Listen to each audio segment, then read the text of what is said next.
of Scapa Flow and not the place? No, you haven't. You haven't heard of Scapa Flow. Hooray! So I've got a little story to tell you. It's a story about a man called Lord Derby. Curiously, that's where it all begins. And George Lambton. Now, George Lambton was training for Derby. And George Lambton and Derby sat down and had a bit of a thought about things. And as, curiously, he'd started the blooming Derby, his ancestors had many years ago, he was sitting down thinking about getting some fresh blood into thoroughbred horses, some better blood, some tough blood, but something with a bit of stamina in it. And so he talked to George Lambton about this, and George came up with a solution. He said, there's a very nice mare called Ankara. Very nice mare. I kind of like her. She's got a bit of quality and she's sound, and I think what we ought to do is buy her and then we'll breed from her. And blow me, they did. And this was all George Lambton. And now, George Lambton, bless his heart, wrote a book called Scapa Flow. There aren't many of these around, okay, it's quite valuable. And this one's signed by his wife, Celia Lambton. And this book is called Scapa Flow, a great broodmare. A great broodmare. And my God, was she. Because this book, this printing is 57, and it was written earlier than that. In 1914, oh no, so 3 years earlier than that, would have been about 1911, Ankara was put to a stallion, and I know you're going to ask me who it was, but I have papers here which can tell me, and she gave birth to a chestnut filly. Not a big horse, quite beautiful. They liked it in the paddock. They thought, wow, yeah, this has got a bit of form to it. It's a nice, small, but sturdy mare. And they called it Scapa Flow. Well, Scapa Flow grew up to be not particularly fast, not particularly good. She won a couple of races. She won the Scarborough Plate when she was 3. Nothing very brilliant. And nobody in their right minds would have thought or known what this mare was going to produce. But you know, George Lambton and Lord Derby are not idiots. They know their horses. Certainly George Lambton does. And so, when Scapa Flow got old enough, in 1913, they put her to Phalaris. And, come on in, do come on in. And Phalaris and Scapa Flow in 1920 had a horse called Pharos. Pharos means light. Pharos was the light, the Egyptian lighthouse. So this horse was called Pharos. Now you will never forget this name. I know you won't, and you'll never forget Scapa Flow. Come on in, come on. And Pharos was put to a mare called Nogara.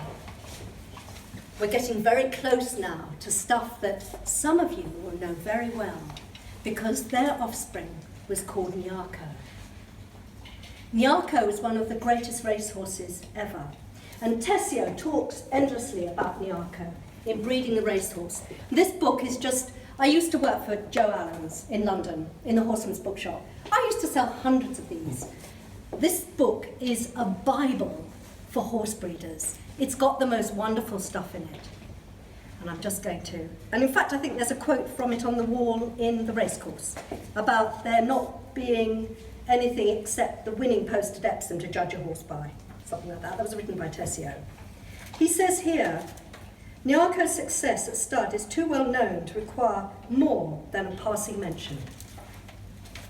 Indeed it was, because Nyarko, and I do have my handy chart here, Nyarko was then bred to Mutaz Begun. Now that line, if any of you know anything about breeding, and I hope you don't because I can blind you with science here, which is rather wonderful. Mutaz Begun was the Herod line, and the Herod line came down from the Bailey Turk. And the Herod line gave us the Tetrarch, the famous Tetrarch, who in 1913 ran so bloody fast nobody could keep up with him, and then developed a bit of a leg and was not seen again, but he was the fastest thing on 4 legs in 1913. So Niarco was then bred to Mitaz Begun, and they had an offspring called Nasrullah. Very interesting, because Nasrullah was really the next step in this incredible line that we now know as the Northern Dancer line. Northern Dancer. They had offspring, Nearctic and Dante. Nearctic was the sire of the great Northern Dancer. And this all goes back to Scapa Flow. It's very exciting. And of course, from Northern Dancer we get horse in that, just behind you there, Nijinsky, the famous Nijinsky. From Nijinsky we get, anybody? Come on, Wendy. Sadler's Wells. Yeah. And from Sadler's Wells we get Galileo. And after that, anybody? Frankel. This is magic. This is breeding magic. Those two guys put their heads together and created a line of extraordinary racehorses that we have today as Derby winners.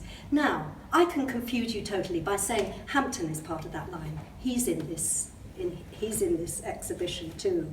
But I'm going to go slightly backwards, because they also, Phalaris and Scapa Flow, also had a horse called Fairway. Now, Fairway was put to Queen of the Blues, and from that mating we got a horse called Fair Trial. Fair Trial was a damn fine racehorse. They put Fair Trial, they bred from Fair Trial a horse called Petition, and from Petition they got March Past. And March Past was bred to Jojo and gave us the famous Queen's Hussar.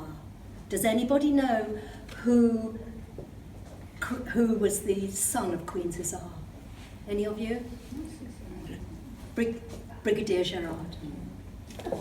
Brigadier Gerard was the son of Queen's Hussar, so he came down on the Fairway, Fair Trial side of the Scapa Flow Phalaris story. It's absolutely fabulous. But, and I haven't finished yet, if we go back to Nasrullah and we go to the right and we get a horse called Never Say Die.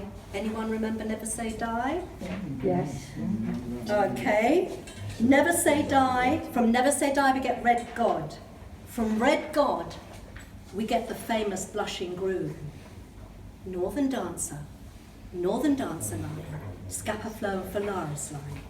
So if we go a little bit further over and we get Never Say Die, and Nasrullah then gave us Never Bend. And who was Never Bend the sire of? Mill Reef.